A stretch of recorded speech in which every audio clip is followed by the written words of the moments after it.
invested it the task of explaining or giving an introduction to the today's very interesting talk, and it is a very much interest area for me as well. After I go through these with these books related to the chronology revision, and as I see it, there are two three aspects to it.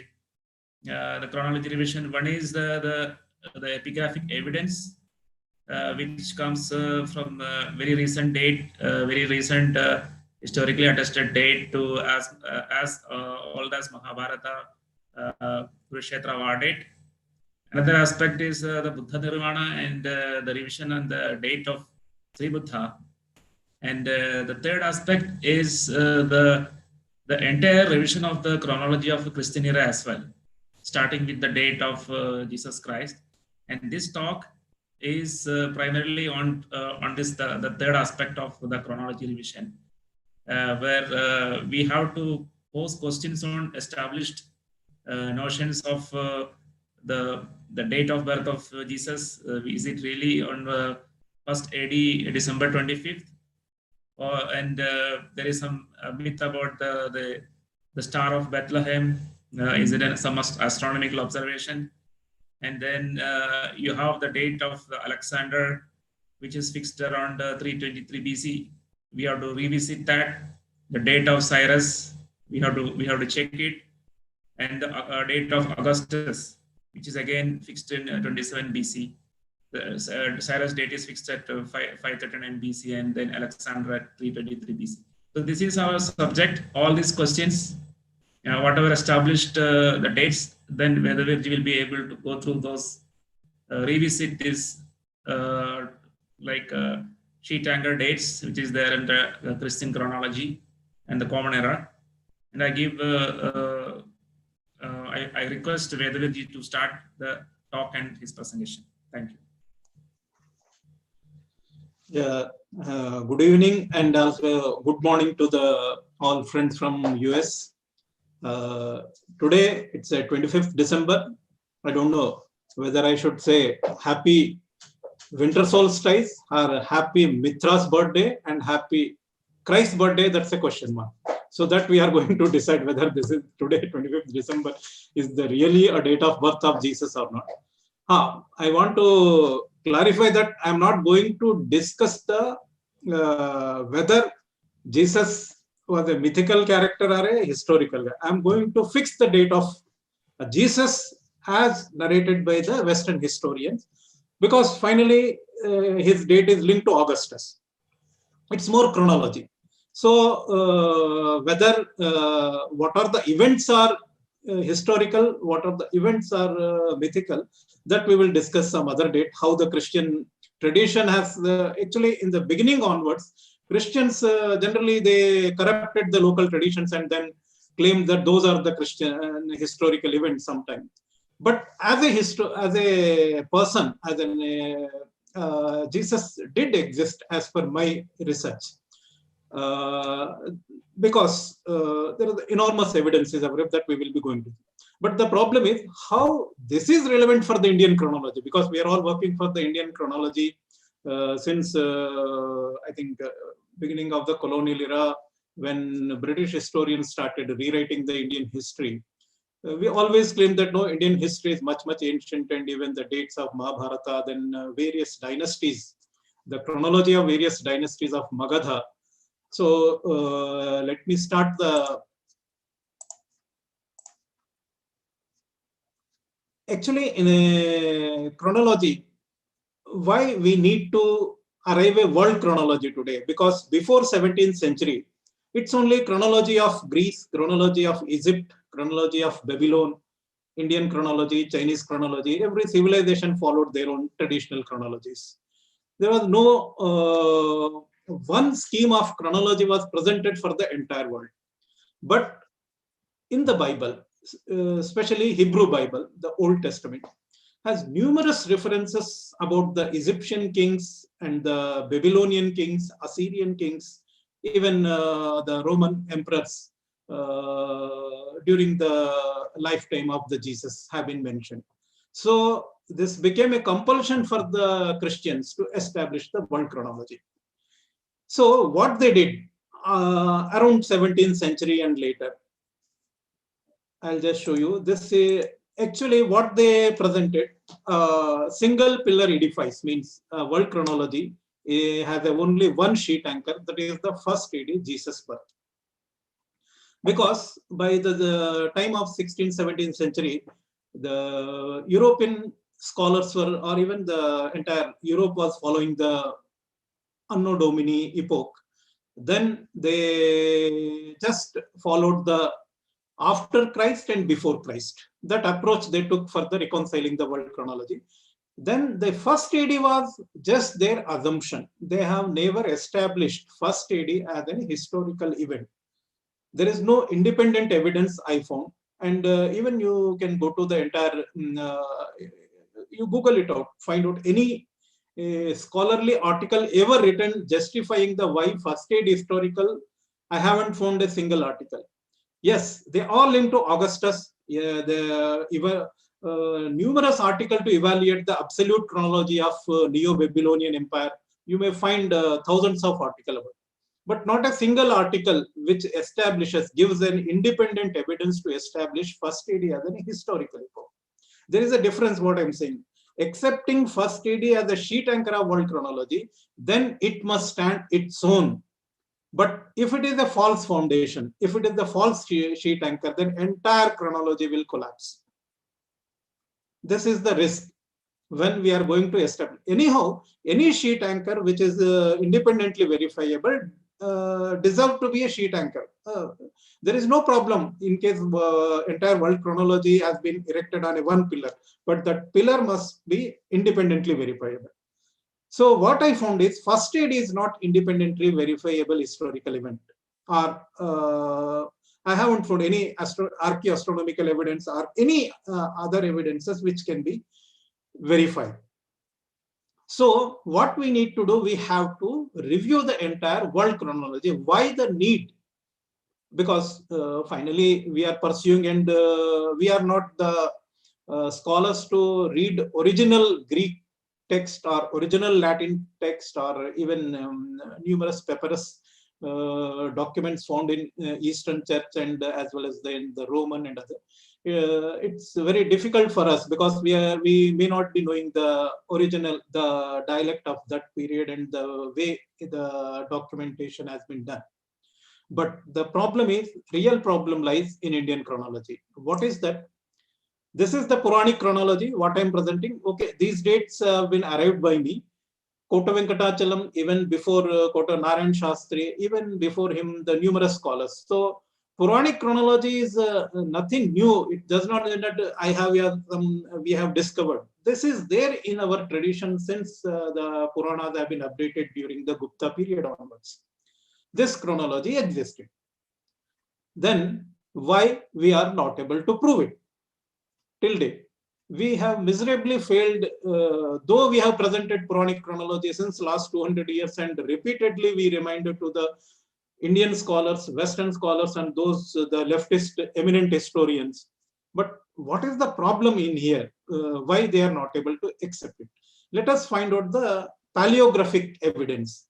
So this is the area where Buddha Nirvana, because I just took the Mahabharata period around 32nd century BC. From then onwards, Buddha lived after 1200 years, because Nanda, Mahapadmananda was born around 1500. He became the king of Magadha after 1500 years from Mahabharata epoch. Then Nandas reigned for some 70, 80 or 100 years around. Then thereafter Mauryas and Shungas. So the epigraphic evidence suggests that during this period, the Buddha Nirvana to Shungas, Ashokan Brahmi was being used in India. All Ashokan inscriptions are there. There is one more inscription of Pushyamitra Shunga has been found in Uttar Pradesh. And so the inscriptional and the epigraphic evidence clearly establishes that Ashokan Brahmi and the old form of Kharoshti was informed. The inscription found in Shahabaj Gadhi in Pakistan and closer to Afghanistan borders. That inscription has been written in Kharoshti, as well as numerous numismatic evidence So many coins have been found with the Kharoshti inscription. Now the period comes Kushanas and Shatavahanas. During that period, Kushana Brahmi, a Brahmi has been evolved little further. It's more having a Latin curves and others. Then later Kharoshti, the later form of the Kharoshti was in vogue during this period. Then we have the Gupta Brahmi. Gupta Brahmi, and these three stages can be easily identifiable. So what happens, though, whatever the chronology, these inscriptions give a kind of a chronological order of the evolution of Brahmi script. So the Brahmi script have the three stages, very distinct three stages, and it's एक प्रत्यक्ष है, तो प्रत्यक्ष के लिए कोई प्रमाण की जरूरत नहीं है, तो we need not, no one can dispute this evidence. The problem क्या है? The real problem is we date the Alexander 356 around 323 BC in the Western chronology. Last, I think, 300, 400 years, they are following the date of Alexander as around, he died in 323 BC. If he died in 323 BC, he has to be contemporary of Guptas. If he was the contemporary of Guptas, then we can identify either Chandragupta as a Sandrocotus or Samudragupta as a Sandrocotus. So no problem. But the problem lies here. The Indo-Greek kings, there are numerous Indo-Greek kings reigned in Afghanistan. And we almost, I think, 40, 45 Indo-Greek, the coins related to 40, 45 Indo-Greek kings have been found. And what they are doing, they are using the Ashokan Brahmi and they are using the old Kharoshti. So how you can date them? So there is one more mistaken assumption that all Indo-Greek kings reigned after Alexander. This issue also we have to tackle, whether Indo-Greek kings already arrived before Alexander's invasion into India, means up to the Pakistan, that not much further into the Indian borders, hardly somewhere in the Rawalpindi. Up to that, Alexander came, and later he was forced to return to Babylon. So there is two problems here. If you are dating Alexander around 323 BC, then how Indo-Greek kings are using Ashokan Brahmi and the old Kharoshti. I'll just show you the epigraphic evidence. This is the Ashokan inscription, a rock edict. So this is the Ashokan Brahmi. And this is the famous coin of the Agathocols. And if you see the, this is the Ashokan Brahmi. If you see, you can find it, I am showing, this is the A in Brahmi. Same he is using A. This is Ga, this is Agatha. Ka is almost like a plus sign in English. Presently, what we use the plus sign in the mathematics, that plus is the Ka. Then he is using a curve, the Ko. This is the matra of U. So, Agathakuliya, Agathakuliya, this is the word has been used in Brahmi script. And this is the Greek script has been used that time. Now, traditional chronology gives this, but modern history, even this is the Heliodorus famous pillar found in Vidisha temple in Madhya Pradesh. And he is also using Brahmi, Ashokan Brahmi, the old version of the Brahmi. And as per the inscription, the Heliodorus came during the reign of the almost last king of Shunga dynasty, Bhagabhadra, or he refers to a king Bhagabhadra. So now the problem is, modern historians, what they assume one, that all Indo-Greek kings reigned only after Alexander. Therefore, Heliodorus has to be dated around the 2nd century, and the Agathocols and all Indo-Greek kings have been within the 200 to 10 BC. So they simply date all Indo-Greek kings within those 200 years. Now the problem is, in case Ashoka and Mauryans have to be dated after 1500, 1600 BC, then how we are going to explain the Agathocols coin as well as the Heliodorus pillar?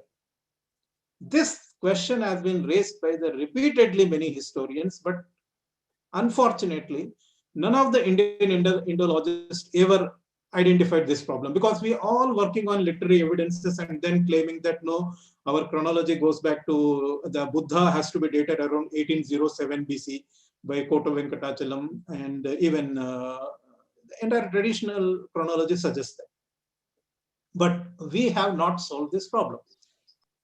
Either Indo-Greek kings reigned at least 1,000 years or before the Alexander, then you have to establish a Greece chronology first and then prove it how Indo-Greek kings have landed in Afghanistan and they ruled over the Afghanistan. And one more fact, the Ashokan inscription rock edicts refer to Yavana kings, Antiocha. There are 4 more Yavana kings. He's referring Indo-Greek kings also. Then how you can date an Ashoka around 1765 BC? So the difference would be more than 1300 years. So before Alexander's invasion, almost 1380 years before, how Indo-Greek kings were ruling over Afghanistan area. So this is the real problem in Indian history. So that's why now these are the 2 counterclaims. Either Alexander date is correct or Puranic chronology is correct. Both can never be correct. Either one is invalid. This is the true picture of Indian chronology. If you are following Puranic chronology, then you have to disprove that Alexander date is incorrect. If Alexander date is correct, then you cannot accept Puranic chronology is correct. So this is the bottom line. So we have to solve this problem. The paleography, I showed you, that clearly indicate that Sandrocotus can never be Chandragupta, Samudragupta. Why? Because Indo-Greek kings have used Ashokan Brahmi.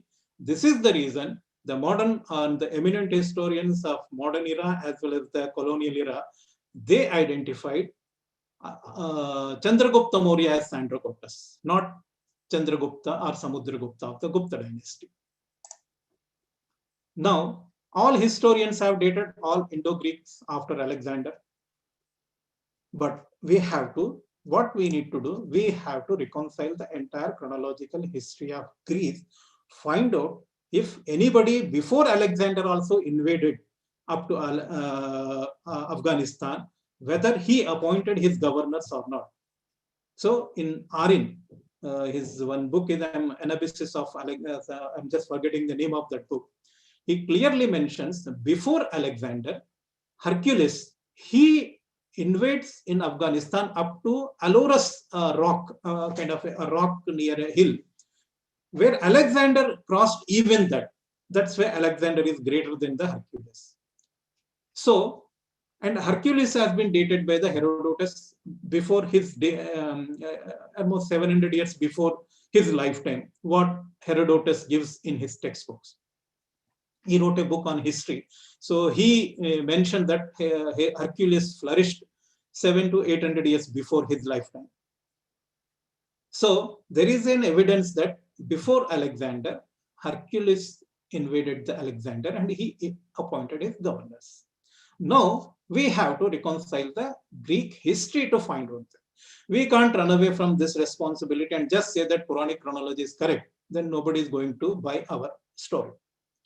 So we have to at least we must have to do at least one effort to validate entire Western chronology, whether that is correct or not.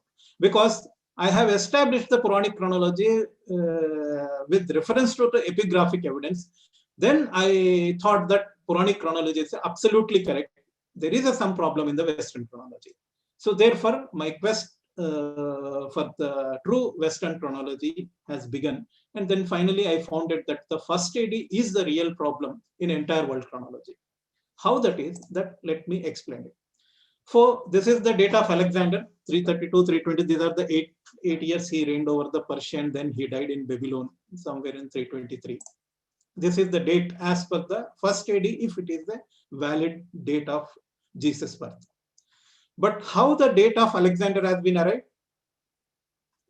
Because when Alexander was ruling, that time no Christian era ever existed. Then how Alexander has been dated? They were using the Nabo-Nassarian era. Nabonassar, he was the founder of the Neo-Babylonian Empire. So from the first year onward, there is a epoch of Nabonassar era was introduced somewhere before Alexander. So the Ptolemy is the famous author of Almagest. So he gave in a canon, he gave a very genealogy of entire Neo-Babylonian Empire from Nabonassar to till Alexander, even some Seleucid kings, he gives the chronology. Even some the cuneiform tablets found in Babylon, they also refer to the give the list of kings, and enormous evidence is available for this Neo-Babylonian Empire. Hundreds of Babylonian tablets have been found, and numerous tablets have the astronomical information which can be exactly dated.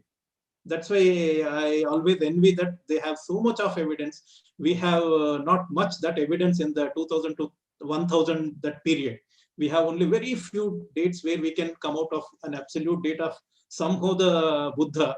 But arriving in absolute dates of the Mauryan and Shunga dynasty is still a dream for us. But at least Puranas give the regnal period and other. But the Babylonian tablets give the very absolute dating of every king, and the even verifiable astronomical details are available.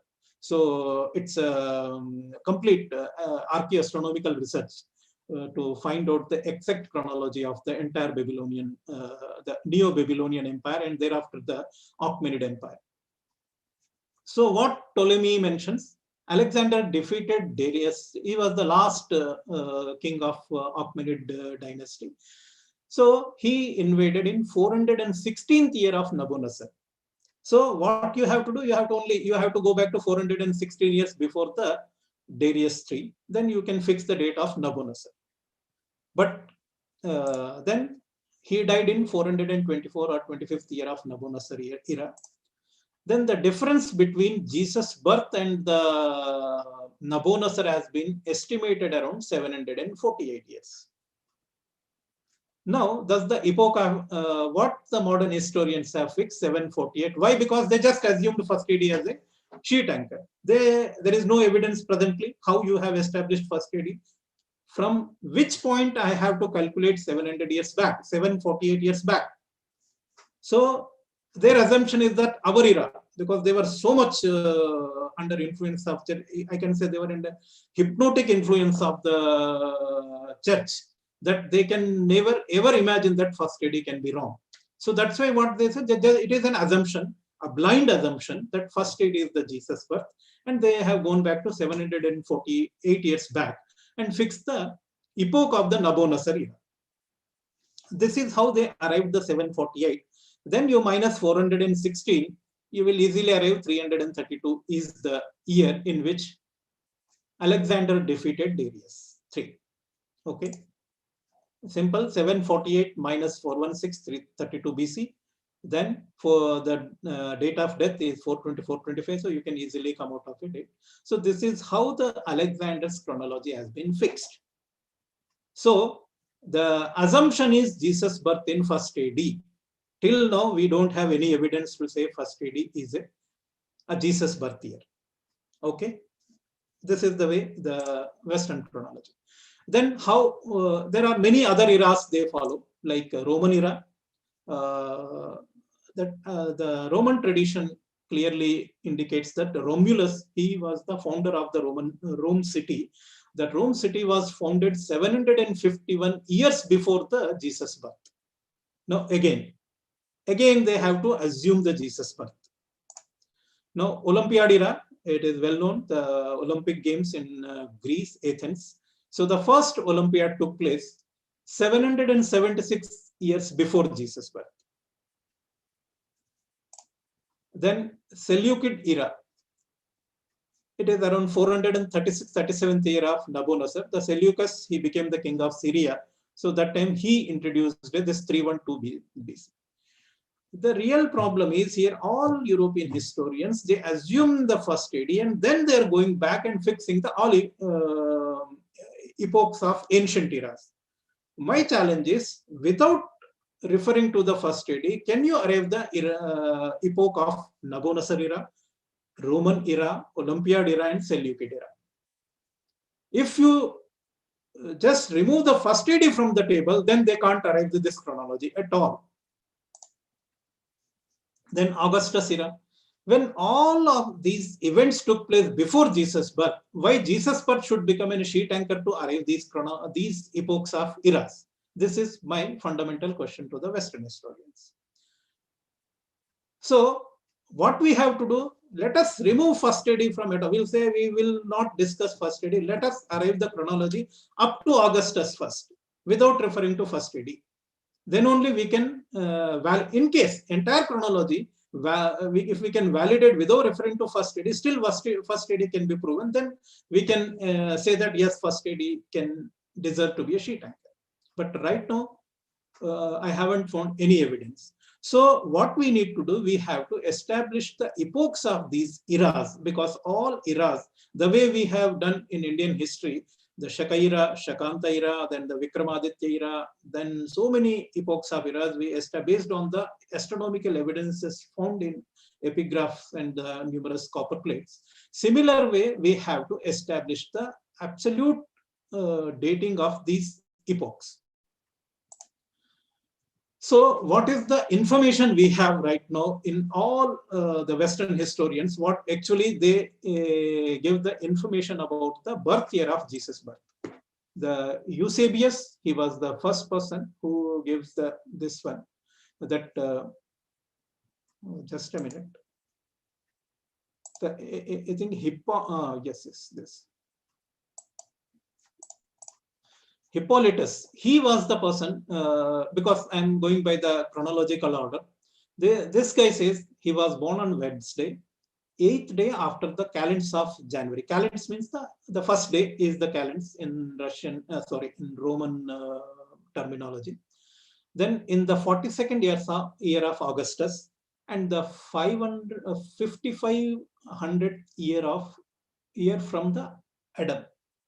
It's became Anno Mundi later. It's a date of creation. The Adam era has been referred later as the date of creation in the biblical tradition. Now, the problem is, first you have to establish the epoch of Adam, then you establish the date of Augustus, then only you can arrive the date of Jesus' birth. So there is no independent evidence what Hippolytus is giving. He is only giving a date with reference to Augustus and the Adam's era. Now the Eusebius, he says, he was born in the 3rd year of 194th Olympiad. Now you have to have a information first, the epoch of Olympiad era first. So he was born 775th year from the epoch of Olympiad era. And he also mentioned that is the 42nd year of Augustus. And also he gets 28th year of subjugation of Egypt. Actually the Augustus, he invaded Egypt and finally he killed the Cleopatra, and then he assumed the title of Augustus. He was not Augustus before that. So that's why they have two different dates for the Augustus. Then Epiphanes, what he says, Jesus Christ was born in the 42nd year. So almost everyone is referring 42nd year of Augustus.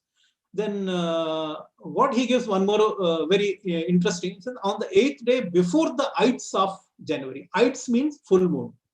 So what we can establish with the 8th day after the calends and the 8th day before the Ides means he was born in Indian calendar on a Shukla Ashtami. It means in a Ashtami of the Shukla Paksha was the date of his birth, and 13 days after the winter solstice at dawn, in the just before sunrise, he was born 13 days after winter solstice. So winter solstice was never the birthday of Jesus. Jesus was born 13 days after the winter solstice. This information has been given by the Epiphanes. Then the Clement of Alexandria, he mentions 194 years before the death of Commodus, though it's only just because he was a Roman emperor from Augustus onwards, he just gave us some 194 years. So this not any, we can't find out anything. This Africanus, what he says, he is giving now the resurrection date. Means when Jesus was crucified and after 3 days he resurrected. That is the belief of the Christians. So what he says, the 2nd year of the 202nd Olympiad. So again, the establishing the epoch of Olympiad era is important to find out the date of or year of Jesus birth or Jesus resurrection. Then he puts the crucifixion around Anno Mundi 5531 and resurrection in 5532. It means the day he was crucified, it was the almost one day before the year was ending. Means it appears that because as per the Christian tradition, the Jesus was crucified just before one day of the Passover. Passover was and the on the full moon day. There is a Pascha, the kind of Jewish festival. So this Anno Mundi was following Purnimanta calendar. This is the reason the month ended, means the year also ended 5531 and 5532nd year has been started in which the resurrection took place. So this is the Africanus. Then this Pandorus, he gives the one more Anno Mundi. Actually, other Christians, they always criticize Pandorus. He referred to some other than Christian sources, so he is not authentic. So he reduces almost 7 years. So he refines the Adam's era by 7 years. So the historians are taking the epoch of Adam's era from 6,600 and okay, that we will come out, but some way there is a difference of 7 years between the what Pandorus is giving the date and what Hippolytus has given. Then let us refer to the literary evidence. That is these are all historians. Now here's the New Testament, Luke 3.1. He says 312 years after the era of Alexandria. It means the Seleucid era he is referring. So this is the reason why the historians fix the date of Seleucus 312 BC. Simple.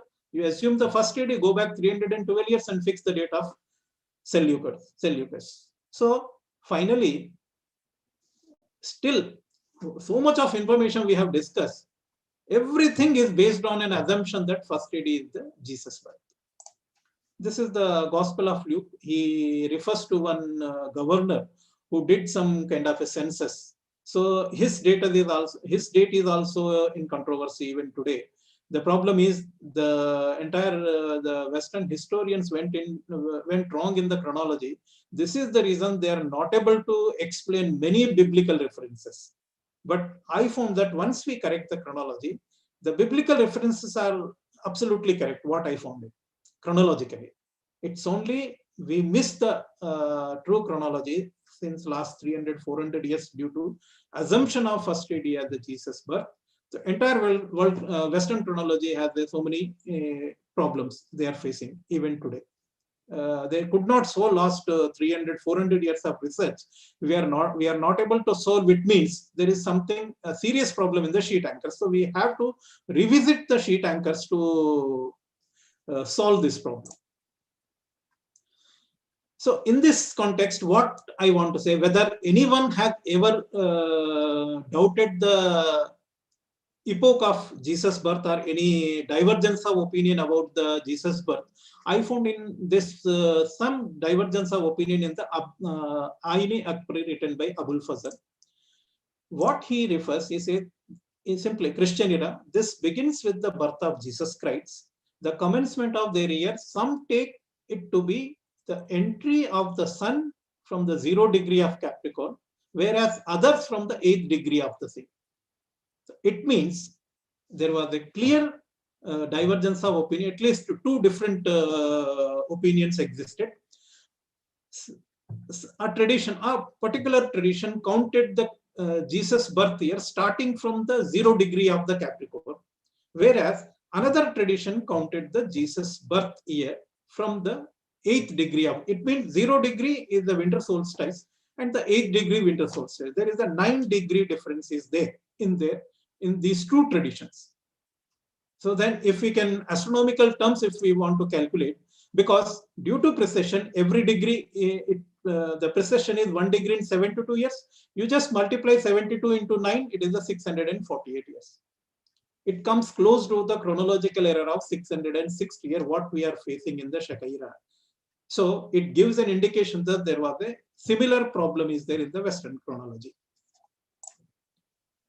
So if I just say, when was the Capricorn was around 8 degrees, this goes to around the 600 and around, we have to take that 640 years error in the Jesus birth rate. Either first AD or you have to go back to 660 BC. So now whether is it true, because this gives an indication. It is not anything my speculation. I'm saying I'm referring to Abul Fadl's text, where he is referring to two different Christian traditions, where he says there is a difference of 9 degrees in calculation of Jesus' birth. On every degree is 72 years. There is an error of 648 years roughly. So when I examined this, I think last time when I presented about Czechia, I referred to as Severus Sibok. He was a great archbishop of the Eastern Church in Syria. He wrote about the Indian astronomical text, and he says that Indian astronomy is much, much greater than the Greek astronomy. So as per my, whatever the assumption is that Christians, especially East Church Christians, followed our Shaka calendar to fix the Easter dates. So when our Shaka calendar got mixed up with the 583 BC to 78 AD, same problem has been propped in their chronology also. This is what prima facie I identified. But let us explore whether, if we assume that there is a chronological error of 660 years in the Western chronology also, then we have to establish epoch of every era and the numerous historical events well documented and recorded in the epigraphs, Babylonian tablets, as well as the historians. So before that, let us assume that how this first AD become the Jesus birth, we have to understand. So generally it is called the Dionysius Exiguus. He was the person who came up with the Easter table, and then in 525 AD, he says that this is since incarnation of our Lord Jesus Christ, he has mentioned. So that's why there is no doubt about that. It is the Dionysius Exiguus. He used the first AD as the date of Jesus Christ's incarnation. So nobody can question. There is a Venerable Bede. He wrote the history of English people. So he used an epoch of Anno Domini in his text. This is also true. But we have to understand what actually is Anno Domini, whether the original documents of the Dionysius Exiguus. What he made actually Easter table of 19 years, and he is mentioning the Anni Diocletian. He is referring to epoch of Diocletian era. So Diocletian era 248 is equal to a particular Anno Domini year. So we have to reconcile the both. But one rare manuscript, actually it's a letter of the Dionysius Exiguus. He wrote to the Petronius, and he refers to Pasche. If you say, you can easily write it is the 802 Annorum. He is referring to 802 Annorum equal to Anni Diocletiani 248. What historians did, they just distorted it and said there is an error. It should be D 10, 10, 10, 2 means 532. So the 532 AD assumption is just a distortion by the historian, because the original letter refers to 802, not 532. So this myth of the first AD established by Dionysius Exiguus, it is a false, because his original letter to Petronius is referring to 802 Annorum. Then why it has been distorted to 532? So now the question is, Anno Domini 532 is equal to Anno Paste 802, not 532, because the Dionysius Exiguus, he is referring to Anno Paste, the Paste Annorum is 802. Then that is equal to Anno Diocletiani 248. So we have to establish the epoch of Diocletian era to find out what is the Anno Domini. So without establishing the epoch of the Diocletian era, we can't decide about the Anno Domini epoch. Then how Christian tradition followed. So naturally, all Christian historians, they refer to the 42nd year of Augustus as the birth year of Jesus. Then Anno Mundi 552 is the Adam's era. Then there is a reference to the Anno Passionis. It's actually the epoch of resurrection of Jesus. And yes, there is a reference to the Anno Incarnation. It is the Jesus birth year. There is a reference to the 748th year. Then we have the epoch of Diocletian era. Then Anno Domini. Now, the tradition of the 7 councils, but none of the councils, they all refers to the various other epochs, but they never use the Anno Domini. In the last year, maybe second council of Nicaea, after Venerable Bede, they might have referred to the Anno Domini, but not before that. There is no use of Anno Domini at all. So the Christian tradition mostly followed the Augustus date as well as the Anno Mundi year. That means the era of creation. They followed, originally it was the era of Adam. So now the West, what the Christian Western Church followed up to 14th century, they followed either Nabonidus era, Olympiad era, Roman era, Augustus, Antonian, Diocletian era, and Martyrs era they have used. Till 13th, 14th century, yeah, we can say that very later stage, around 12th to 14th century only Anno Domini came into practice. Then Eastern Church before Ottomans, before Ottoman Empire, they used era of Adam. Normally they refer to the Anno Mundi, and Seleucid era, Syrian Christians used the Seleucid era. Then Martyrs era and Diocletian era were very much prevalent in the Christian tradition. So the 13th and 14th century only Anno Domini replaced the Martyrs era. So till 13th, 14th century, Christians were using era of Diocletian or era of Martyrs era. But one more assumption by the Christians, they said that the Diocletian era and Martyrs era both are identical. This is also a myth, because what they just assume that both are same. Due to that, one German historian, he came up with that phantom time hypothesis. There is an error of 300 years error. That is due to this assumption that the later historians, they assume that the epoch of Diocletian era and the epoch of Martyr era is identical. So we have to verify this fact also, whether both are identical or both are different epochs. Then this Gregorian calendar, 1582, it's the famous reform. They deleted some 11 days and then come out of a one reform in the calendar, and Julian calendar became Gregorian calendar.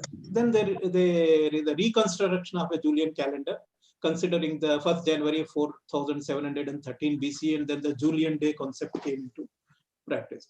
So this is how the Anno Domini came only 12th century onwards. Before that, there was no, there some way the Venerable Bede has referred, but we have to establish the epoch of Diocletian era before arriving the what was the real epoch of Anno Domini. So what happened after the Gregorian reforms? The James Ussher, he was the Archbishop of Ireland. He started reconciling the entire biblical chronology.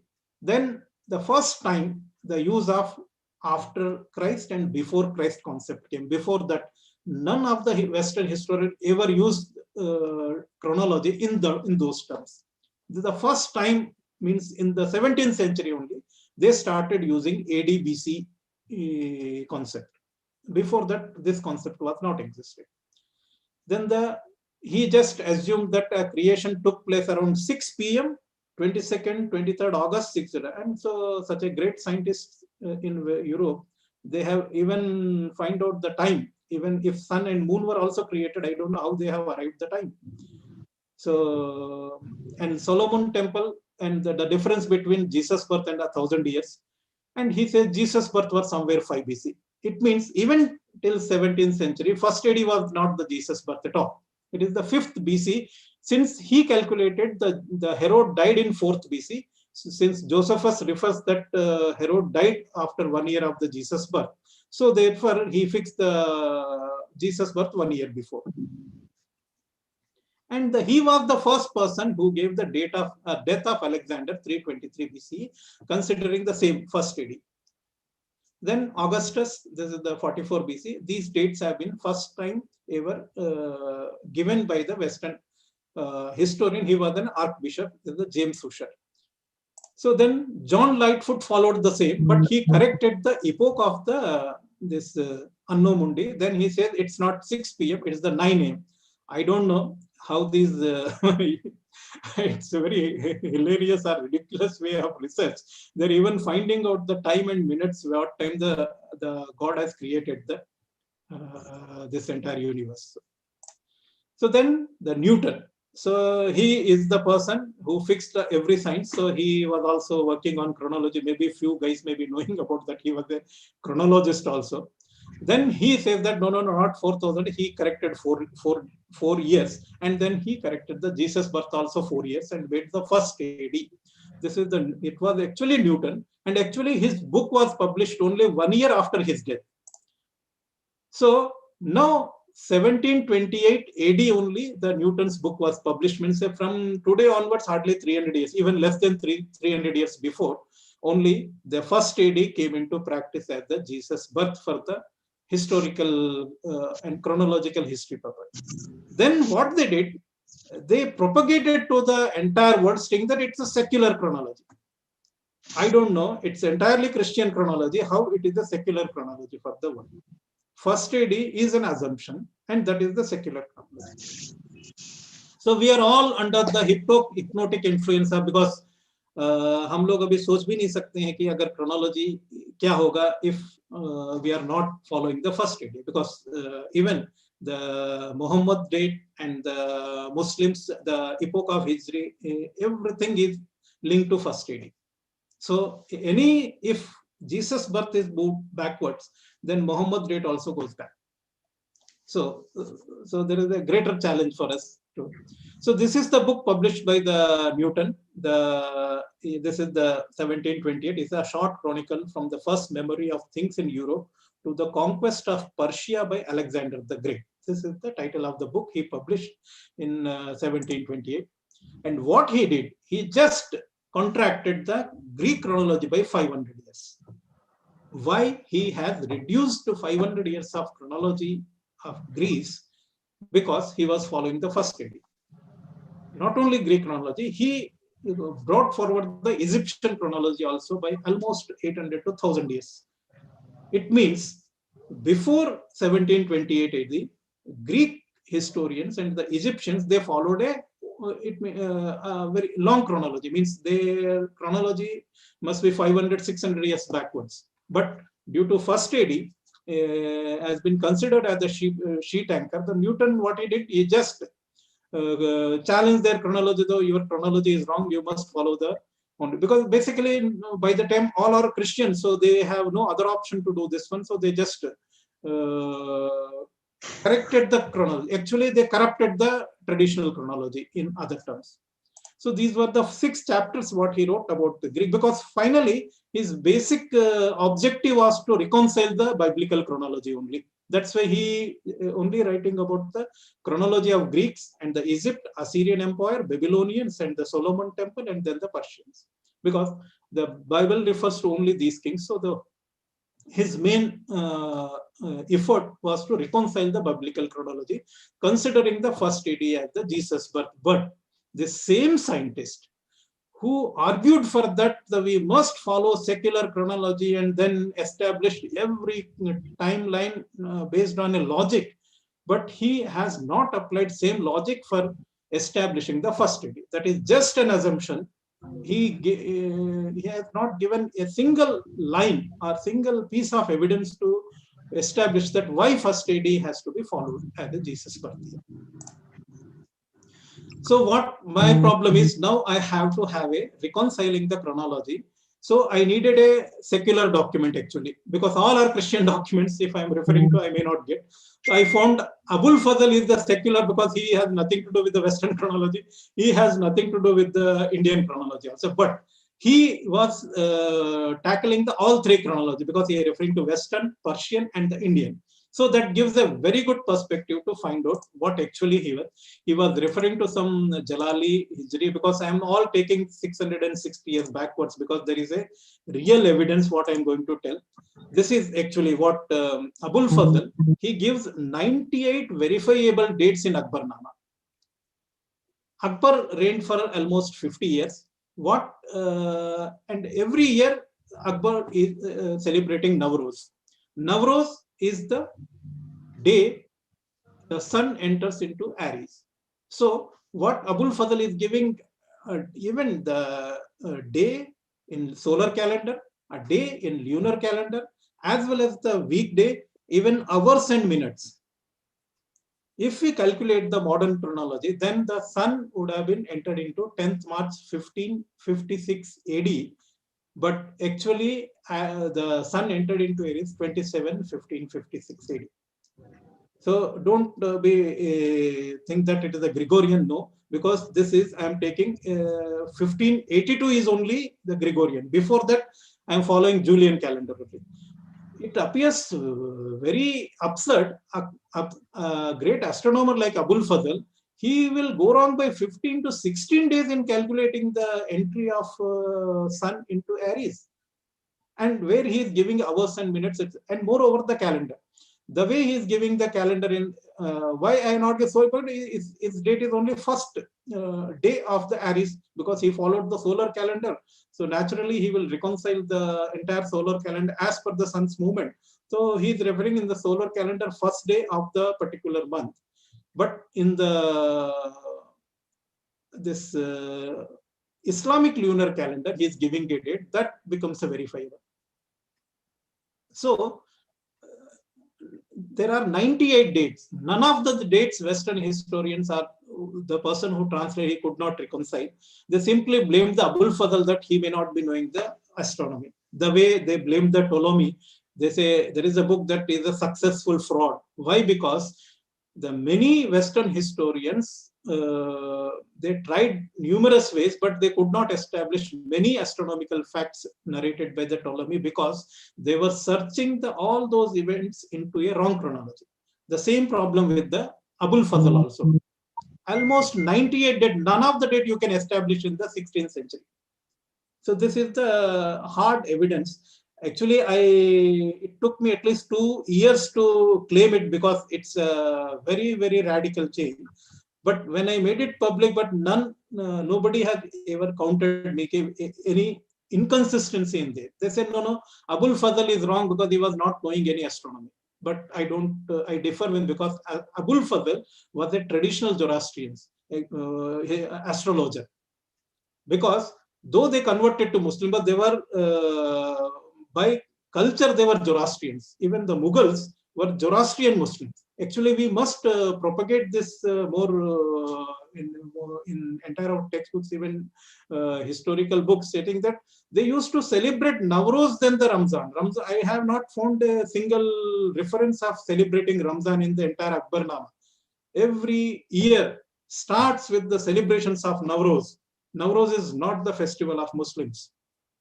So Mughals were more Zoroastrian Muslims. But there is a wrong, what I'm going to actually establish, that there is a error in even dating of the Mughal emperors also. So what we need to do, we have to reconcile entire chronology up to arrival of the Britishers. If actually we are obsessed in the medieval era, think that everywhere the Mughals are ruling, it's not true. There were at least 550 riyasats or princely states existed in India. We have just neglected the chronological history of 550 riyasats or princely states.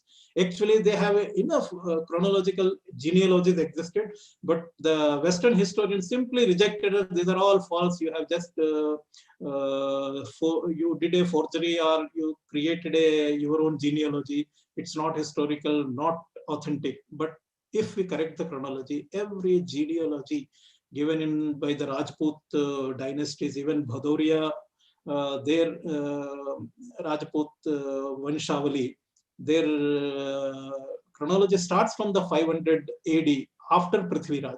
How, if Prithviraj existed around 1200 AD, how they are going back to 400 years before and then claiming that they were the descendants of Prithviraj? So there is a serious problem in the medieval chronology also. Even the great, I'm forgetting his name, he mentions that there is a 1000 years history of Vijayanagara in his textbook, a Persian historian. So, and I have last time I presented numerous evidences, epigraphic evidences, how there are at least 60 inscriptions are there which refers to Vijayanagara before 13th century. It means that Shakanta has a greater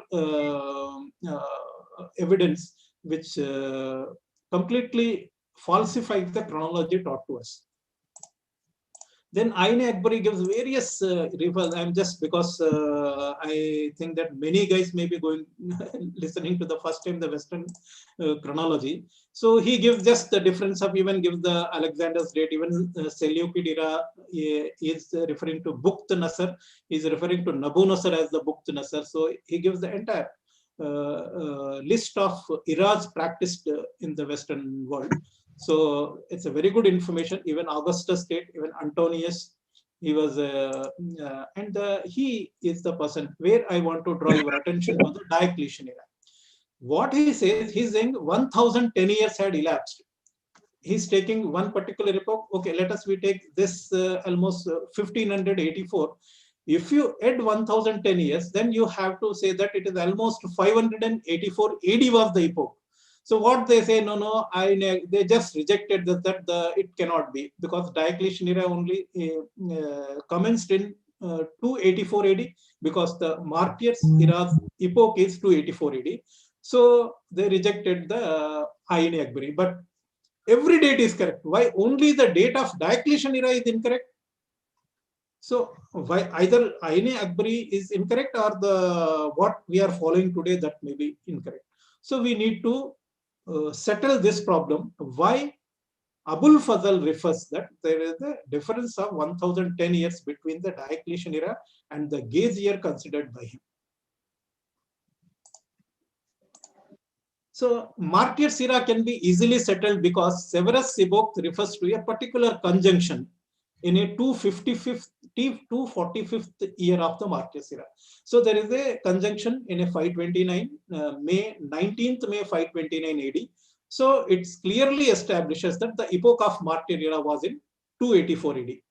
So anyone is writing Martyrs era, we must start from the 284. It's an independently verifiable evidence. But for the Diocletian era, what I have found, there are numerous papyrus documents found in Egypt, Alexandria, and the Syrian churches. They refer to both eras, Diocletian era and Martyrs era, and both are referring to different years.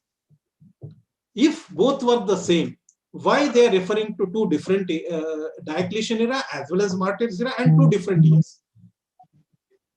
So there is a clear evidence, but they just rejected or simply neglected those evidences, saying that no, those are not reliable. I don't know why those documents are not reliable. Actually, they're giving a lot of information, very correctly the entire historical information, but they're giving a year in Diocletian era differently as well as in the Martyrs era. So this evidence suggests that there may be a different epochs of Diocletian era and the Martyrs era. Assumption of identical era is maybe incorrect. So that we have to establish. Now let us find out the Olympiad era, because this they refer to a total solar eclipse in the first year itself. So this can be easily added. So you have to. So I'm just what they do. The modern historians go back to only 776 BC, because from first AD onwards they just go back to 760, but they fail to establish any solar eclipse. It means their dating of the epoch of Olympiad era is incorrect, because they are not able to justify the astronomical details of the first year given in the Greek sources. Similar thing happens in the Roman era also. There is a Romulus, he founded. So, and another issue, this is the fall of Troy. Actually, the Trojan War is almost equal like a Mahabharata war for the Greek history. Till few, maybe 100 years before, everybody used to tell that it's a mythical story, because the Homer's, the Odyssey and Iliad, all are just a fiction. It cannot be history. But when they found archaeological evidence of Troy city, then they started saying that yes, it may be a historical. So how the dating of the epoch of this Trojan War has been given. The 432 years before the Rome city. So you have to go back to first, you have to establish Rome era and then go back to 432 years. Then 407 years before Olympiad era. There is a reference that between the one Achaemenid kings, the Battle of Salamis and the epoch of fall of Troy had a difference of around 704 years. Then another very interesting subject, what Homer writes, the Odysseus, the hero of Trojan War, when he returned to the Greece after 10 years, because after the fall of Troy, that guy gets lost in a sea and he goes to some other island or something, and later he returns. After 10 years only, he returns back to Greece. So what Plutarch has interpreted a particular passage in the Odyssey of the Homer, he says that when he came back, at that day, a total solar eclipse took place. And this is the reference, the sun has been obliterated from the sky and an unlucky darkness invades the world. So this has been accepted by the historians that the Greece experienced a total solar eclipse when Odysseus returned on the day to Greece after 10 years from the epoch of fall of Troy or Trojan War. So if you go back to around 1832, 10 years later, there was a total solar eclipse at Greece, exactly in the Greece city. But modern historians fixed the date of Trojan War in 1184, but they fail to explain the solar eclipse in 1174. Then what they do? They just say 1177 BC. So just 6 years or 7 years later only, they say that this is the solar eclipse. But that contradicts with the literary evidence.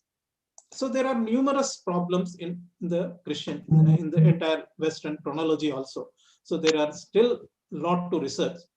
So once we have established the epochs, what I'm doing, going back to 660 years back, so the various dates we can easily explain with reference to the historical references, like the 29 December 661 was the winter solstice day.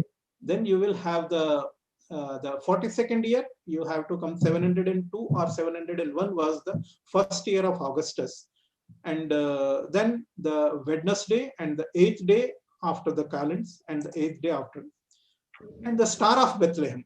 This was actually, there is a Hebrew text, Rabbi. In this text, it is written that the Jewish astrologer, what they predict, that the Messiah would come from a conjunction of Saturn and Jupiter in the constellation of Sagittarius. So in the constellation of Sagittarius, there was a very perfect conjunction. Just a few days back, 3-4 years back, we have observed or we have witnessed this conjunction, very perfect conjunction, 21st of the December, 4 days back. Almost similar conjunction took place on 25th November, just 2 months before the Jesus birth. Then there is a reference of the another way that the king, how the Herod asked the astrologers, a big narrative in the Bible. So I'm not, so in that Bible also, what they refer to a particular conjunction on the day the Jesus was born. That was actually the conjunction of the Saturn and Mercury. Actually Jupiter and Venus. Then after 11 days, when those 3 wise men reached the Bethlehem, there was another conjunction because they have seen the same star again. So that was actually Jupiter and Mercury conjunction. So actually 3 great conjunctions took place in the birth year within the 2 months period of the Jesus birth. That's why the star of Bethlehem is the actually it's traditionally the star is their symbol of the Christian festivals.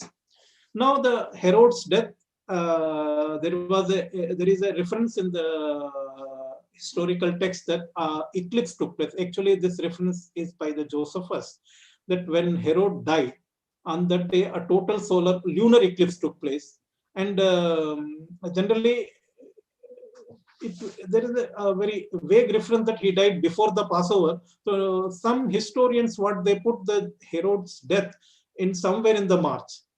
But there is a reference, very a reference is that the Herod ate means one apple before his death. So because apples were harvested in the August, and you can only preserve 5 months, so you hardly by January. After January, apples were not available. So he would have been died before January. So you can't place his death date in the March. So, so there are numerous references, literary as well as the epigraphic astronomical observation, we have to reconcile while establishing the date. So now I have explained that all epochs have to be reset based on the astronomical epoch. I am not going into detail because every date has the astronomical evidence why I am dating this. So I cannot, because many of you must be listening to first time the Western chronology, how they arrived. So I don't go into details. Later we will discuss the how an absolute chronology. There are too many errors in the modern historians, the way they calculate the dates of the Neo-Babylonian Empire. There is a Saturn tablet, so many tablets, even almost at least some 50, 60 lunar and solar eclipses are there, which has to be reconciled with the chronology. It's enough evidence is there to establish the absolute chronology of the Neo-Babylonian Empire. But the way the chronology given by the modern historians, there are numerous errors in that chronology. And this is the Babylonian. Then the chronology of the Achaemenid kings. This is the Nabonassar era. This is how we can arrive the Macedonian, the Alexander III of Macedonian. His date only, it can be dated 992, 984 BC. Why I am interested exact dating of Alexander, so that we can identify the exact Chandra-Guptas, because there are so many Chandraguptas in our history. So which Chandragupta was the contemporary of this one? So based on that, I have identified a Chandragupta who was reigning over somewhere in the Saketa and near to Prayaga. The reference by the given by the Megasthenes, he is only referring to confluence of Ganga Yamuna. He is not the Pataliputra actually. He is referring to the Prayaga confluence. So there, Naga kings. If you might have heard the Chandrakanta stories. These are all stories related to a particular Naga dynasty was ruling over there. Even the Mehroli pillar, the pillar near the Qutub Minar, refers to a Chandra. Actually, he actually conquered the land up to Bahlika. He refers to. So he was the very powerful king, that Chandrakottas.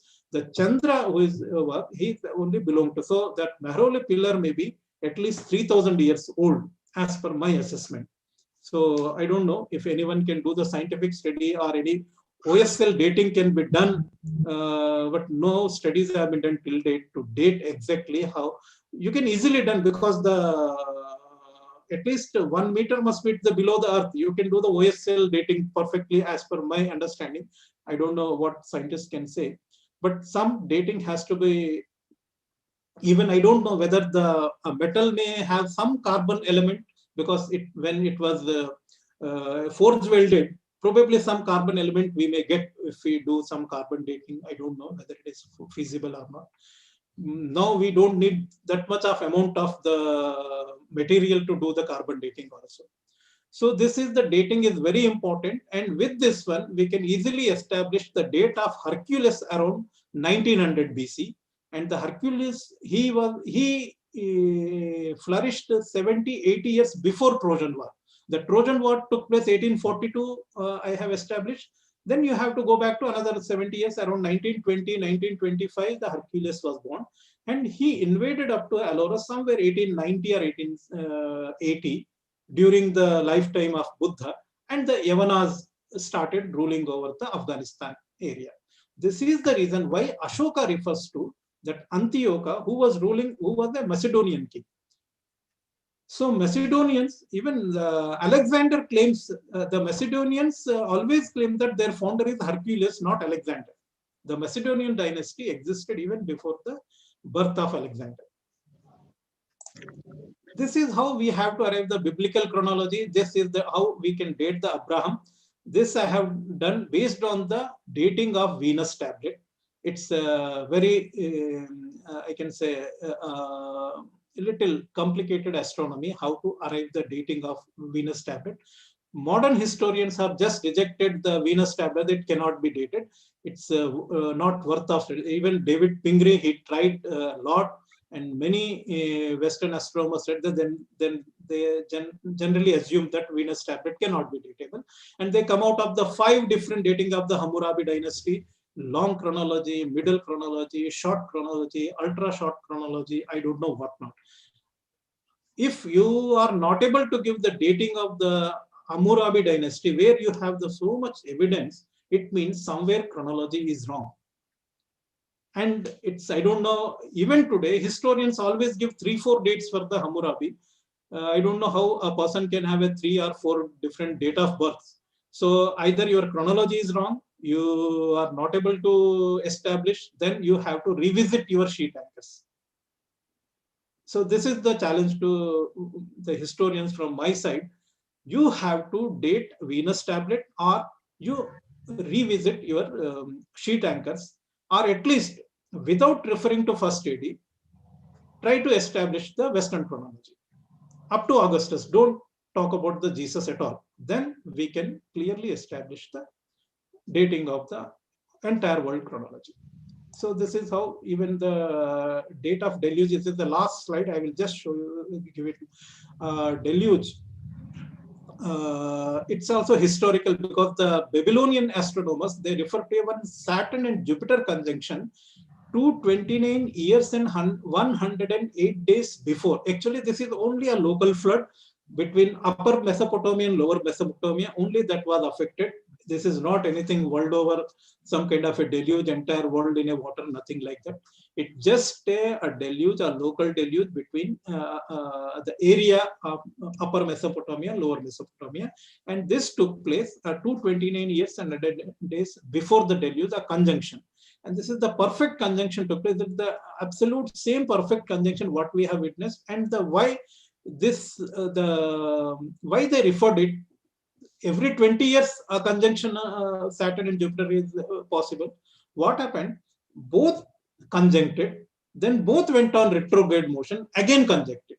This is very, very rare event. This is the reason why the Babylonian astronomers took it as an epoch, because after conjunction, going on a retrograde motion and again conjunction, this happens once in a thousands of years. So that's why they selected it, and then they arrived at a date.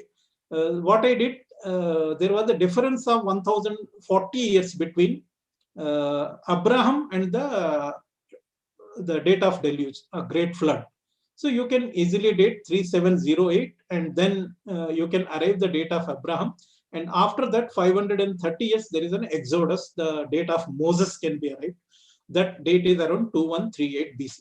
So we can discuss this. There is a huge way. But one problem, when I am changing the chronology, or I am pushing backward 660 years entire world chronology, then you will, anyone can ask me, what is the chronology after Byzantine Empire? Then the Ottomans are there.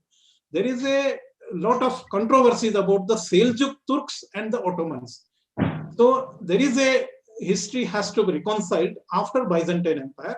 We need to review the all documents to find out the lost chronology of the Seljuk Turks and the Ottomans, because many Ottomans claim they are the descendants of the Seljuk Turks, and some history is missing there.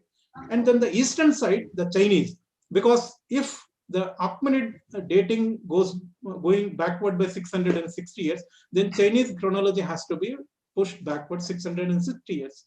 So in the Chinese chronology, there is a history of Yuan-Shi. Actually, they have books for every dynasty, like Huan-Shi, then Hohan-Shi, then Tang-Shi.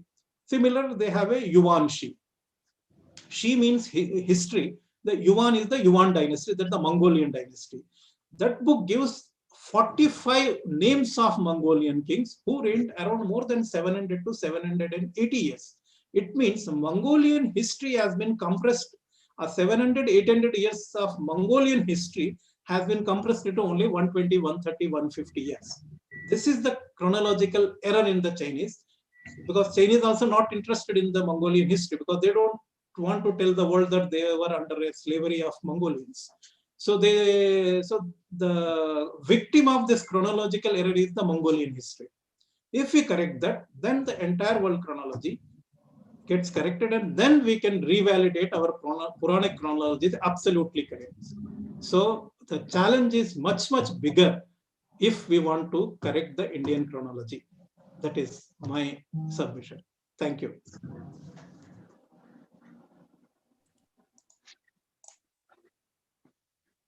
So I hope I took it's almost more than 1 hour. I wanted to complete it, but it's. Thanks, Vedaverji. It is a spellbound kind of talk, and I think the audience will have some questions. Yeah.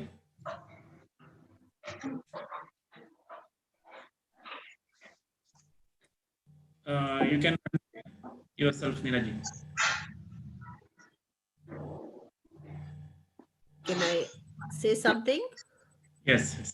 Okay. Fantastic. Absolutely amazing research. I have a few suggestions. I will not ask questions because it is absolutely, I mean, I'm too small for this big thing to ask questions. My suggestion would be, you have raised a very important issue on Aine Akbari. And then you have raised the issue of the Greeks, the Alexander, and you have also, and may raise the issue of Mongolians. Let's forget the whites, because they're the people who actually created all this AD stuff, right? So I think if we have three simultaneous focused workshops with, are you in touch with Kazanus by any chance? Nicholas Kazanus of Greece? No. So what I would do is that, see, I think we should identify some good scholars in Greece. I am already in touch with Kazanus. I will talk to him. Then we identify people who would be interested in this whole issue of Aine Akbari, because you have also raised an important issue that they celebrated Navroz, so it will be politically expedient for us to take up this as a focused issue in India. So we are saying we are sort of structuring Bharatiya chronology vis-a-vis what the Mughals, Aine Akbari says. So I think, we start a process of dialogue on those three angles. Yes. Then maybe gradually, then we come to this cohesive thing, because otherwise there is so much of data, and unless we bring all these three people on the same board, then it will be easy for us to counter the European. That is just my suggestion. Thank you. Thank you very much. Yes, that's a great suggestion. Yes, we have to sit with the all historians from the West, even from the East, everywhere. The problem is we need not simply jump into discussing the chronology of one particular dynasty. We have to discuss the sheet anchors, because those are the sheet anchors actually frame the entire chronology. Yeah, we're not discussing dynasties. We are not discussing. We are discussing chronology and the sheet anchor based on what is written in certain books. Yes. So books like, as you said, maybe there is Aine Akbari, there may be other books of that, of that category, which may have some more information. I don't know, you would know that. Yes. So taking that as a clue, I'm saying we discuss the chronology, the sheet anchor of Indian and Mughal chronology. Then we discuss about the Mongolian and the Greek. Yes. No, I'm not talking of individual rulers. Individual rulers, no. Yeah. Even in the Babylonian tablets and even the Western sources, enough archaeoastronomical evidence is there. The problem is the historians may that okay, you can establish sometime astronomical evidences because all events are almost cyclical. So what I wanted to give some credence to linking with the Aine Akbari, who was actually a Persian. He was not anyway to. So he is establishing the real chronology in true sense in his entire that Aine Akbari. It's a very wonderful book. He talks about entire world chronology. Yes. I think we have to take it up this because actually our there is problem seems to be this 1 AD fixed by the European, so they wanted to obviously dominate the whole world history and wanted to everybody to follow. yeah, it's only I just established just it's only 300 400 years problem. Before that there is no so-called world chronology ever existed. Every civilization or every ancient nation followed their own chronology. This problem started when James Ussher, Lightfoot, and Newton, they started reconciling the biblical chronology. Then they took the first AD as a sheet anchor for entire world chronology without giving any evidence to prove how first AD has to be established as a sheet anchor. So this is the basic question. What the real problem is, if we accept Alexander in 323 BC, then Puranic chronology is absolutely incorrect. So then whatever is being taught today, that is correct. But so our entire epigraphic and literary evidence suggests that the Western chronology is wrong. So let us review, because no historian from India ever reviewed the Western chronology. And Western chronologists they have a blind faith in the first AD. They never ever thought that that can be a wrong. Epoch. No, even today, sorry, carry on. Huh? Yes, sir. Yes. Ma'am, whatever you said is okay. But I will go with Vedveer. Our approach should be entirely different. The Europeans have been creating a narrative, and that narrative has to be countered. We have to counter those narratives by way of getting on to whatever Vedveer has brought out today. And incidentally, Vedveer, if you go back to 1506 AD, I think, there was a pope, I am forgetting his name, who started inventing mathematics in the name of Greeks. Yes. And removing the Indian names. Yes. So that is also there. So we have to be on a very, very strong wicket to begin with when we start countering them. Yes. That is number one. Number two, we have to counter what Newton established. I call him Newton on those counts. N removed with a M, Newton. He wrote a lot of things, but he disturbed and distorted history. If we have to counter them, all of us have to take up one portion of the history, whatever we narrated tonight, and go on to the blogging sites, writing about it, not one person, but 10, 15 people who do that. And then bring it in one consolidated form on another platform.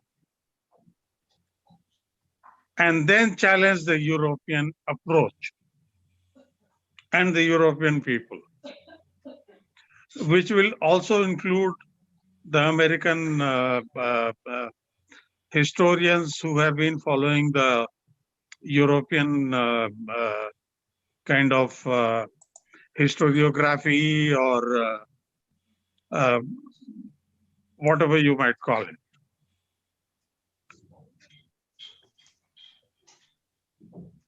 Please. Yes, the strategy, what you have told, this is the reason why we have assembled today. So I just wanted to introduce you what actually the research went into and how a very neat for reviewing the entire Western chronology, because that revalidates the Puranic chronology. So that's why we have to work hard the way the strategy suggested by you, and certainly we will come out of a plan how we can take forward this. But before that, yes, there is a need also parallelly. We may have a group of Western scholars also, but I found that probably if we discuss these issues in the Western universities like US or the European universities, if we can get a kind of a platform there, then there may be more open-minded people, maybe certainly there in the universities. They may certainly validate, because they know the original sources. They may come up with Yes. some basic Yes. evidence as well as for revalidating my claims also. So Yeah, I do feel that right.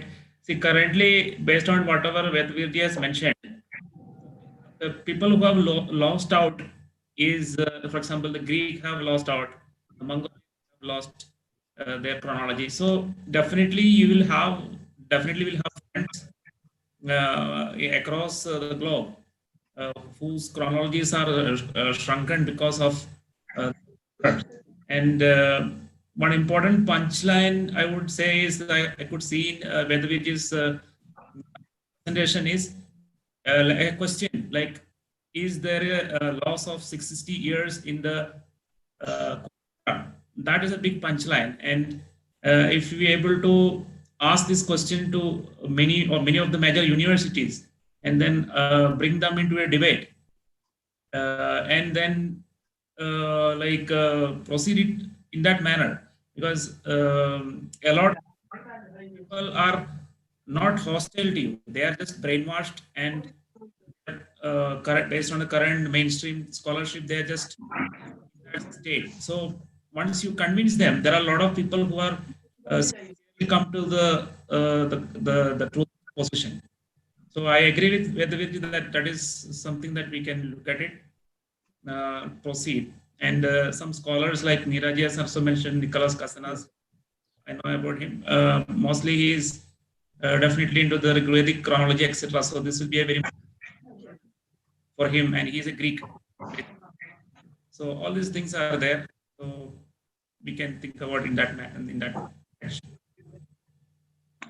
We also hope that Professor Gangopadhyay is around, and he might be in a position to organize something in the West. Yes, we would be glad to get something organized. I think several things are clear. Rajiv ji, can you please mute yourself? Rajiv Sharma ji. Yeah, thank you. To start with, I think there is nothing that prevents us or Vedveer ji from, first of all, putting this forward in India, and as Indians, we should have no hesitation in rejecting what we think is wrong. I think that is a start that we must do as a large nation. There is no problem with that. And because much of the resistance, actually, though we think it is from the West, and it is actually also through our own sources that are very deeply enmeshed with the West. So there is no problem in us claiming what we think is correct. And Vedveer has assembled painstakingly so much work over so many years, and so have many of you. As far as the strategy goes, I think Neeraj and you are and Jijit are perfectly right that the Greeks really do not have a great love for the West or the British and so on and so forth, and for good historical reasons. And for that matter, neither do many of the Asian countries. So if we can, I would be very happy to get something organized here in a good university setting. And I would like to talk with you all further and explore as to what kind of people we should invite. Perhaps we should begin with a, a workshop of a kind where scholars who work in the area are invited rather than a large meeting of some kind, which may be too technical for many people.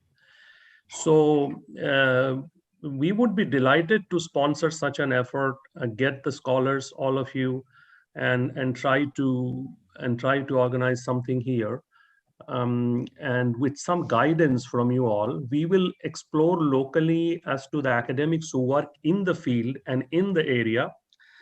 And those kind of things are obviously there. IHAR is the platform for such purposes.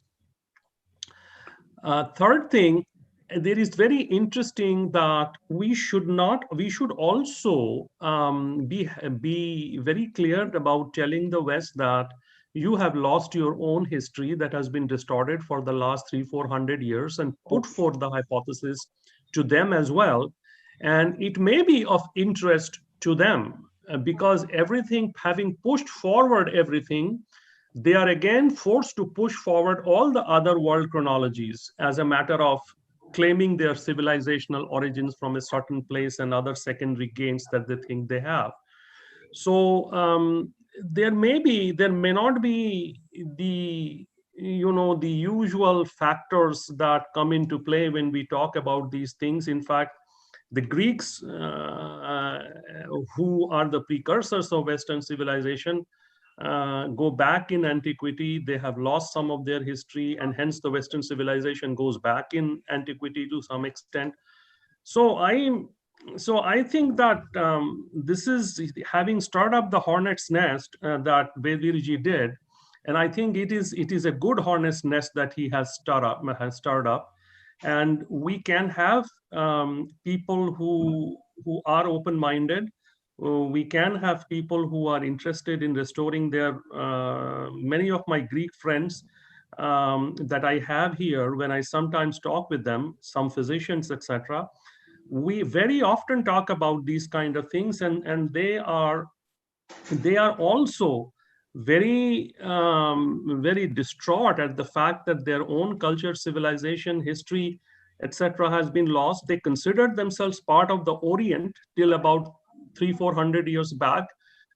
Greece was not seen as a Western civilization. They very much considered themselves to be an Eastern civilization. So whatever you need us to do, we'll be happy to do. We'll be happy to generate some resources to do it, whether locally in India or here. Shambhuji is there in India. If we can organize something in India and parallelly here, we are happy to do. We are looking for more ideas. And again, thanks to everybody who came to listen to this fantastic presentation. Can I make a small comment, please? This is Deepti Devdare. Yes. Since Navroz was mentioned and Zoroastrianism was mentioned, I think we might be able to generate a lot of interest in Parsis, because whatever is being mentioned is going to, rock a lot of boats with powerful agendas. It's even the thought frightens me. It seems very overwhelming because I know how many people are going to be bothered by it. So it might be good to, at least in India, get some influential Parsis on board, because they will be interested, I'm sure. Just a comment for consideration. Well, another one from me. I wanted to one. These are the details which need to be worked out. Ma'am, Meera Mishraji, Yes. can we schedule a different meeting somewhere? Yes, of You, course. myself, and Vedveer, and probably Surendra Singh, and if Jijit is available. Yeah, sure, I know sure. he is a busy person, Sure. being in the IT industry and all So that. let us identify the scholars. Let us identify the location as. So once we decide about meeting at a place, Yes. we can work out the details, Huh. and then we can also identify the scholars Yes. and then contact them and then fix it up. because I don't think over the eons there is a great hurry to disprove whatever has been going on. It may take a year or two to get it done, doesn't matter. Over millennia, 2 years don't matter. So we can fix it up, and I will suggest that Surendra ji should be the coordinating factor. Uh, he can fix up a meeting in Delhi, wherever, whenever. He can talk to all of us. If Yeah, I'll do the groundwork of connecting with some of the international scholars who are a part of our, conferences, who have very much, interest in deep history. So I will also correlate that, and let's meet and take up. I think let the ball start rolling as soon as possible, because yeah, this is a very important topic. that's precisely what I was going to Huh. put across.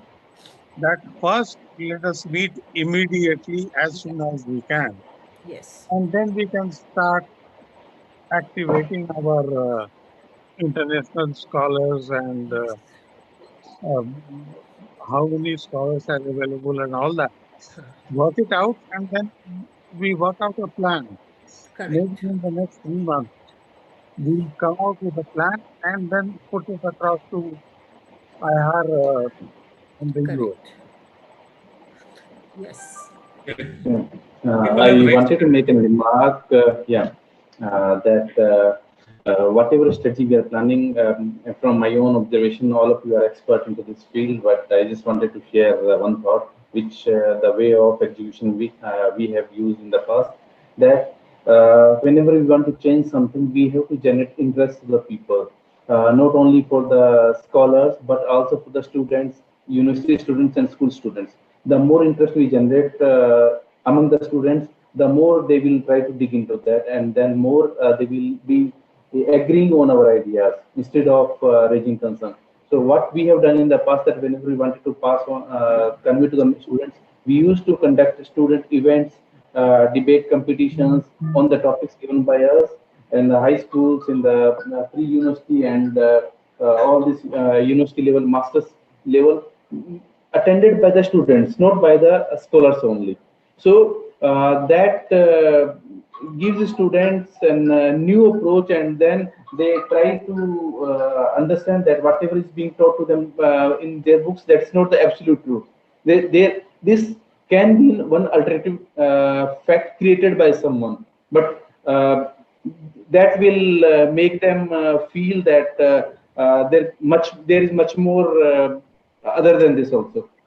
And I believe that Subrotoji, if he can conduct some events in into the universities, both in Bharat and outside internationally also, so we can do small events into the schools and other smaller university and colleges as well. Thank you.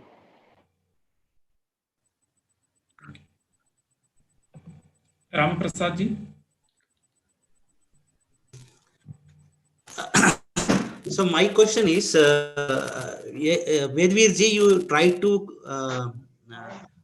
correlate literary evidences and inscriptional evidences, but there are also archaeological evidences. For example, like Greek, Romans, everything they have found. Like even Alexander has founded new cities; they have been dated.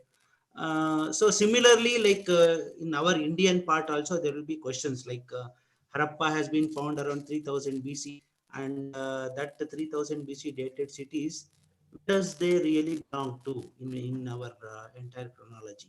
So I think this has to be validated also before you take the fight into an international audience, because these questions will rise. I didn't see you throw some light on that, so I am just asking the question. Yes, Ram Prasad ji.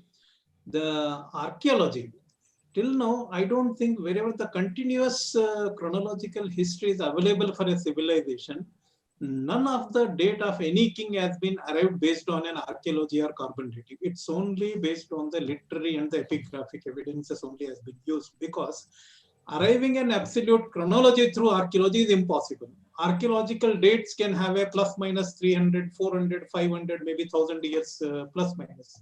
So archaeology can only gives a rough dating in a band of 500 years.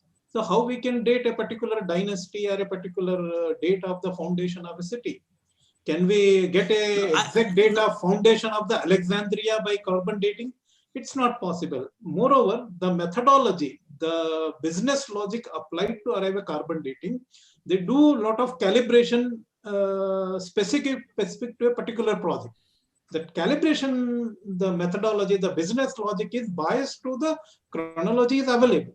So chronology, continuous civilization, if a civilization has a continuous genealogical, chronological history is already available in the literary as well as the epigraphic evidence, then the chronology has to be established based on this only, and the archaeological evidence can be easily explained with reference to that. But we should not simply blindly follow the carbon dating methodology. That has to be revalidated, because the business logic developed for the carbon dating is biased to the already established chronology. So that is what I want to say, that yes, we need to address every evidence, even archaeology. In case scientific evidence is absolutely correct, the way carbon dating is done, yes, we need to reconcile. But that does not mean that that completely invalidates the whatever is available through epigraphic sources or literary sources. We need to reconcile every evidence, but we can't just give an absolute value to the only archaeology and reject everything. That what has happened since last 300 years, the history, historical research. It's only just, I have seen even the entire chronology, every civilization, the history, either Greece, Egypt, Babylon, or China, everything, every chronology has been arrived based on the literature or epigraphic evidence. So epigraphy is part of the archaeology only. I'll just say one thing about, since I'm working with ASI for almost 18 years now, we have to understand one thing: archaeology is a limited science because it is based on only material evidence, number one, and the dating, say the PGW, paint engraving dating, ranges from 900 to 2600 BC. Now, secondly, if they do not find any material evidences, they cannot say anything. And if they find, they cannot say that this is this king, or this is Mahabharata, or this is Epoch, or this is what. They will only and only say this place has this much of antiquity. And that also, this place means that particular latitude and longitude area. So that limits the scope. And frankly speaking, since we have so much of textual data, let us work on the textual data and then correlate with whatever places that are there in archaeologically, and then find out how it can sort of, can we say this is like, they have found a Rath near Bagpat. Now, archaeologists say that Bagpat is not Hastinapur. So how can we say this belonged to the Mahabharata period? So, I mean, these are things which an archaeologist has, since it's a new science, it started very recently.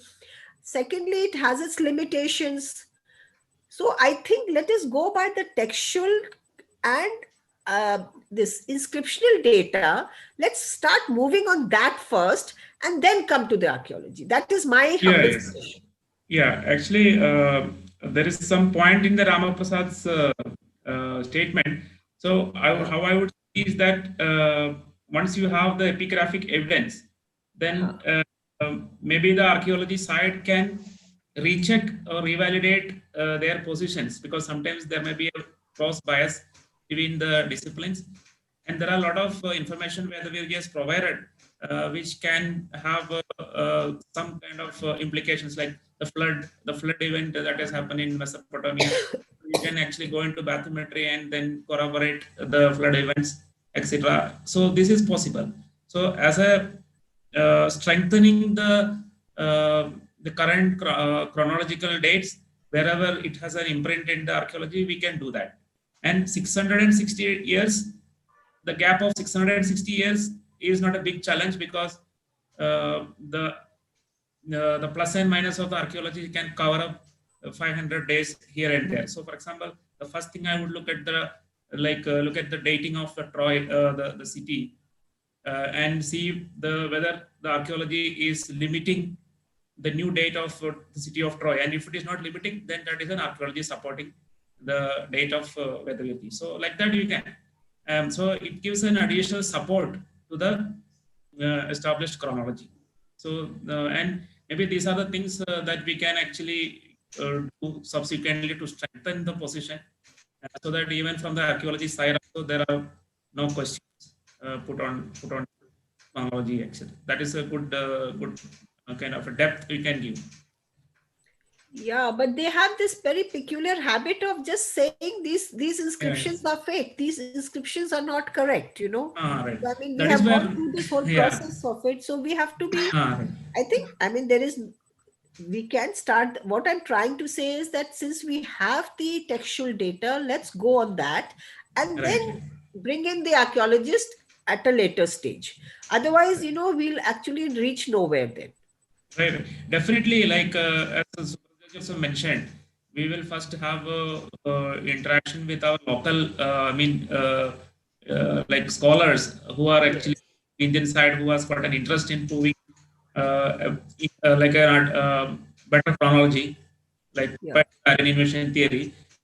They may be having opposition to the Aryan invasion theory, and they want to increase their position is that the chronology is maybe 1,000 years earlier than the whatever the this Aryan invasion theory is saying. So many scholars are there within our, so they can actually have a discussion, and then the other scholars like you mentioned about Nicholas, all these people will, Yeah, Nicholas, I will talk to, and yeah, I will yes, speak to some other scholars because they have been part of our conferences.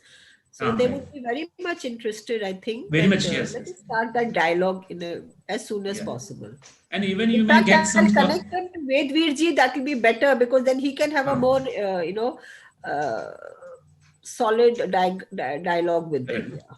And even if the date of the these religious figures are advanced to some 600 years, even that is not object. They will not be object. Maybe instead of that, they will be supporting you Yes, because certainly. antiquity is increasing. I mean, it's not purely scientific, but it's like an also is there.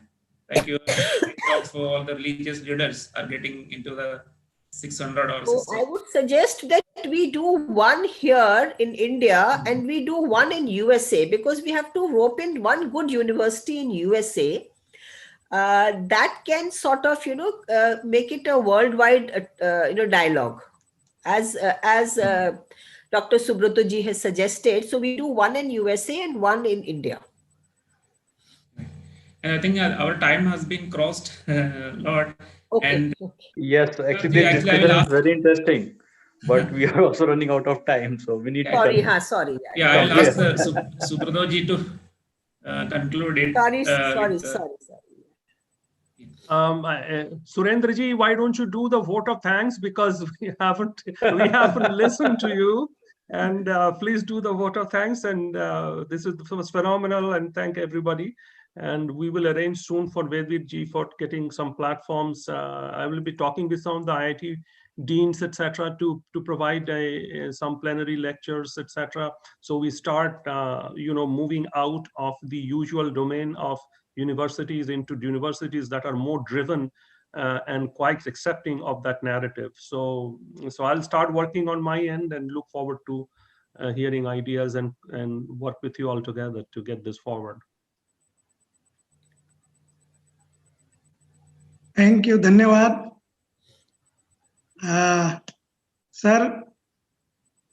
Doctor जी, आपने कृष जी को add किया, उनका थोड़ा intro हो जाए या उनसे उनकी तरफ से कोई कमेंट्स? नहीं, short comment. Chris, are you there? Yes, I am.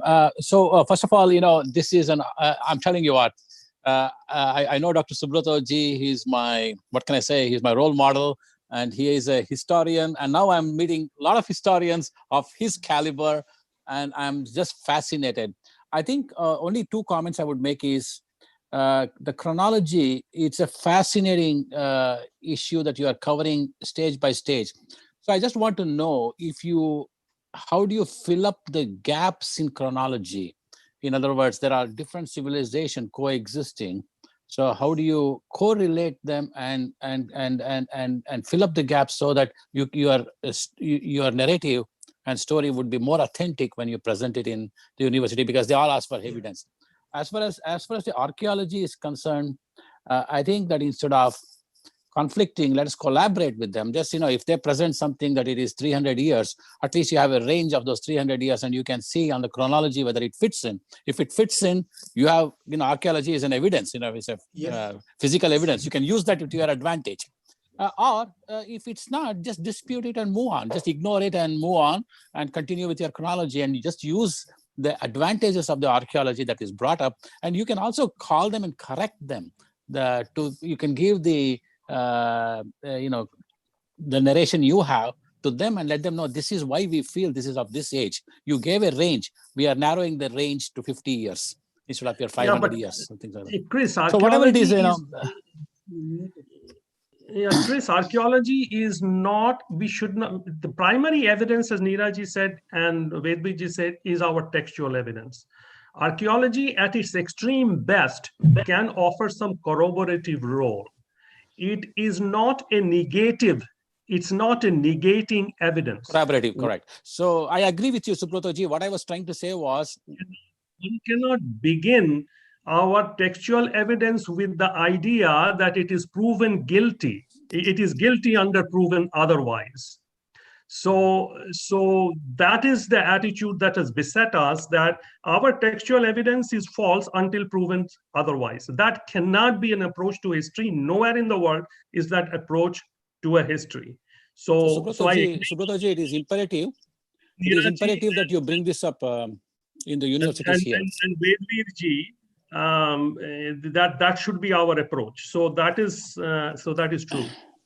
I totally agree with you, because I've been on so many government committees and they bring the archaeology evidence more into it than the chronological evidence. Never seen chronological evidence like you have presented here like this. In my 40 years in the United States, I've been on so many committees. This is so educative for me. So I think that your Subrata ji, you conducting this through a university here and bringing it to the awareness of the US government to authenticate so that the education system can be, let's explore Stanford, Chris ji. Let us explore if we can get something done at Stanford. It is probably among the more liberal bastions, knowing California. So let's make that effort to see if we can get something done at Stanford, and I will explore some of the others. So can we get you the connection at Stanford, Japra and me? Yes, and you yes. Would like to. Yeah, would like to do something at on the West Coast, which is more accepting of ideas that are different. We'll get you the contacts and you can take it from there. And I apologize. I want to back off now. You're all. No, I think you are. What scholars you are? You're amazing scholars. I think it's. I totally agree with Chris and what Subrata ji was saying. The gaps, because this is actually you are giving a chronology with gaps is not valid. Whether even your literary evidence also we have to present without gaps. That effort I have done for the Indian chronology, because I know all the evidences together, and I know because I can read the original documents. That I did, and I have established Sri Lankan chronology gaps also, because I'm changing the dating of Buddha will affect the Sri Lankan chronology. It may create the gaps. That also have solved the problem. Even up to Tibetan also. Even Chinese, I told you, Yuan Shi has been rejected. You just see that is the 45 Mongolian kings where they have gone, hardly 4 or 5 only being taught. Why Yuan Shi has been rejected as a forgery or unauthentic? Why? Every Chinese text is very authentic. So much of information is there, very perfect information. Only Yuan Shi is incorrect, because Chinese also not interested in their Mongolian slavery history. So that is the one.